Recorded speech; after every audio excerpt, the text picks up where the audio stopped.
Hello there, everyone. It's Mr. O'Neill back with another how-to video for one of our lessons. This time we're going to be focusing on the age of absolutism, absolute monarchs, and Louis the 14th of France. So, absolutism sort of follows the whole trend in Europe that we've seen so far of, first the Renaissance, where Europe starts to become a lot more enlightened about knowledge and learning and reason and thinking, and then continues through the Protestant Reformation, where we start to see people rejecting the Catholic Church and some of its abuses and its attempt to hold on to absolute power in Europe.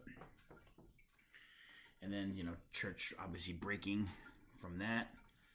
And then we have the scientific revolution, which is also happening as well, which again is sparking curiosity and thinking and knowledge and the quest for understanding, not just humanity, but the earth and the sun, the moon, and stars. So this is a time of great, upheaval in Europe in terms of, ideas getting floated that had never really been around before, or even if they had been around, were not widely circulated because people were afraid to speak out, but also the printing press now, the invention of that has made it a lot easier to disseminate or share ideas from one place to the next. So whereas before you would have to, really work to get your idea out, now the printing press, sort of like the internet now, made it so much easier for ideas to be sent out to others, and then, people start to hear new ideas, and that gets the thoughts moving. And once you get more than a few people, you can get a movement going. So that's Europe at this time, a hotbed of ideas. And these ideas are not just restricted to the regular people of Europe and to scholars who are looking to find out about the earth, sun, moon, stars, and humanity. It also goes to the top of the food chain, which are the monarchs, the kings and queens of Europe. So they start getting ideas as well. So this is where absolutism comes from. So let's look at our first day question. What is absolutism? How did absolute monarchs gain, consolidate, and maintain power? Now, we've talked about gaining, consolidating, and maintaining power quite a bit in our class. And if you come to my Monday, Thursday class this week, you'll see that it's one of the words, some of the words we'll be discussing. We'll be going over all these essential vocabulary words. So I recommend you stop by for those classes Monday and Thursday at noon on Teams. Excuse me. But you can also watch this video. So here we go. So let's talk about it. So right now, read the vocabulary explanation below, then complete the activities that follow. So what is an absolute monarchy? So the word absolute means total or complete. So, will the sun absolutely rise? Yes, it will totally rise, right? Every day the sun rises. Will the sun go down at the end of the day? Absolutely, it will. It totally will. It goes down, right? Or if you say something like, parents have absolute control over their kids or their babies, whatever. Some parents do, some parents don't. But the idea is that they're in complete or total control. So the word absolute, complete, or total. We know the word mono, or the prefix mon or mono, from our study of religion, and the prefix mono meaning one. In the case of religion, we said monotheism is the belief in one God. So one being the prefix, and then archy here. So archy, the suffix archy, is a form of government. So monarchy is one person ruling the government, in other words, a king. So absolute, complete, or total. So complete or total monarchy, meaning absolute monarchy, a form of government where one person has absolute control. And an absolute monarch or an autocrat is a person who rules in an absolute monarchy, monarch, king, prince, etc. So in other words, in an absolute monarchy, what you have is a king or queen who rules with absolute power, and not many other people get a say in what happens. Okay? So let's look at our first question. Would you want to live under an absolute monarchy? Why or why not? Now, here's the place where you can sort of think and compare and contrast the type of government you live in, which is known as a constitutional republic. And how is the society we live in different from like an absolute monarchy? And you can think about that to frame your answer, maybe. All right, moving on. So, how did absolute monarchs maintain and consolidate power? So here on the left, you have some characteristics of an autocrat. So an autocrat would be another name or another way to call an absolute monarch. An autocrat means like one person rules, and basically says what's what, right? No one really gets much input on it. So here are some various characteristics of an autocrat. Characteristics are, things that define an autocrat. So some of the things that define one of these rulers would be limits or controls the powers of nobles, uses armies to expand or consolidate borders under the ruler's control, controls religious authorities, makes the laws, dispenses justice, and then circumvents, ignores, or uses assemblies to approve or rubber stamp the ruler's initiatives. That simply means that you don't really have any governing body like a Congress to help you make decisions, and even if you do, they're only there to just say yes to what you say. Otherwise, you'll disband them. They have no real power. So here are 5 characteristics of an autocrat. You're going to use that to answer these questions here on the right, 1, 2, 3, and 4. Then we're going to come down here. Sorry about this page gap. Formatting is always wacky with Word. Okay, so the question is, how did absolute monarchs gain power in the 16th, 17th, and 18th centuries? Okay, so now we come to the idea of divine right.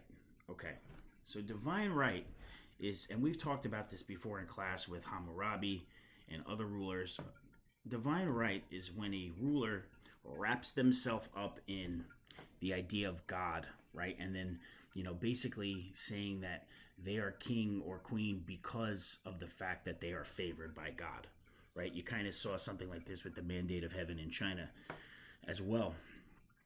So the idea that God is the one who gives the monarch, the ruler, the power, the authority to rule. And this is a powerful idea because, as we know before this, when we talk about the God's representative on earth, and during the medieval era in Europe, we were basically always talking about the Pope, right? And there's no challenging the Pope's power because he was God's representative on earth. Well, now you have kings of Europe having the same sort of idea and using, God to justify their rule. So obviously, since God is the one who made this king the ruler, how can you push back on the king? If you push back on the king, you're pushing back on God. So this is a very powerful idea that absolute monarchs seize on and use, known as the divine right of kings, meaning divine, meaning from God, and right, meaning I can do what I want. So you can use that to answer this question based on the reading and images, why were absolute monarchs so powerful? Okay, then we have a primary source. So from Bossuet, who was a tutor to Louis the 14th's son, Louis the 15th. But so this is, basically Jacques Béni Bossuet, politics drawn from the very words of Holy Scripture. So basically, he's using, again, this idea of divine right to give power to the king. So you're going to read this, and here we have, some lines for you. So when you're answering questions here, you know where to look for your answers. Okay, so you're going to look at this primary source excerpt from Bossuet, and you're going to answer questions 1 through 6 based on that reading. Okay, so then you're going to come to your exit slip for day 1. Event, which is the what. Absolute monarchs gain, maintain, and consolidated power throughout Europe. You're going to tell me who we're referring to. When did this happen?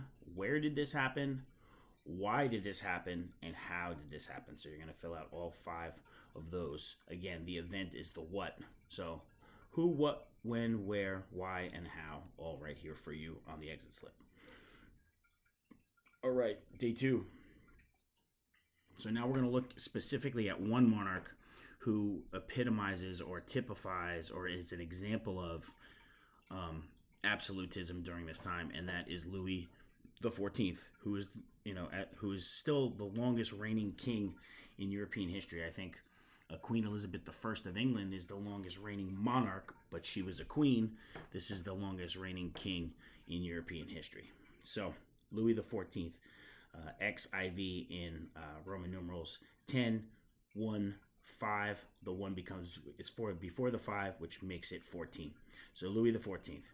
So you're going to watch the mini bio of Louis the 14th here with, this link, this hyperlink, and then you're going to do the See, Think, Wonder activity here that we are so accustomed to doing. Then we're going to read some excerpts here, an overview, and then about Louis's life as a young person. He became king at 4 years old. He didn't rule till he was 15, but he became king at 4. His mom and some others were watching the throne while he was coming of age. So then we talk about Louis here through various readings. Then you get some images here of Louis and his court, and then you do the See, Think, Wonder activity for that. All right, and now we get to Versailles, which is Louis's palace that he himself had rebuilt. It was a hunting lodge that his father used, and he took it and turned it into his palace. He moved the seat of government out of Paris a few miles away and moved it to the city of Versailles, where the Palace of Versailles was located. So Louis builds the Palace of Versailles. You're going to take a look at some of the pictures. I mean, you can just see the gardens of Versailles. It's unbelievably beautiful. The inside's totally decorated, all original stuff. Louis oversaw all of this himself. Okay, you do the See, Think, Wonder there. You answer the question. All right, we have a couple more documents for you from a couple of historians about Louis and his centralized power, meaning how he took power and kept it for himself. Okay, and then you're going to answer questions 1 and 2 based on that. We have some more images of, France during this time, and Louis, who was a warmongering king. He loved war. He was constantly at war. The problem is when you're at war costs money, war costs lives, and, for the glory of France, okay, but you have all your countrymen dying on the front lines for your glory. All right, and then we get to our exit slip here for the second day. The event Louis the 14th gained, maintained, and consolidated power throughout France. So that's the what, the who, when, where, why, and how are here. You're going to take all of those who, what, when, where, why, how, and make one nice long sentence here, basically giving me the historical context behind the rise of Louis and absolutism in France. Now, if you have any questions about any of this, please reach out to me any day. I'm available and sitting right at my table here from 11 to 2:30 on school days. But you can always, try to contact me before or after that. I'm usually around. Come to my class, please, on Monday and Thursday at 12 p.m. on Teams. That's on the class of 2023 team. And that's it. If you guys have any questions about any of this, please, again, don't hesitate to ask. Our next lesson will be going to the pre-Columbian Americas and talking about various pre-Columbian civilizations in a mini unit, which will set the stage for exploration and, Columbus and the rest of his explorers to come through the Americas, South America, Caribbean, and all that. So we're going to have the clash of European and American cultures coming very soon. I hope you guys are doing well out there. I hope everybody's okay. You can always reach out to me if you need to talk about something, even if it's not, school or social studies related. If you just need an ear, just reach out. I'm here for you guys. I hope all is well again. Can't wait to get back to school. Totally miss you guys. Have a great week. Take care.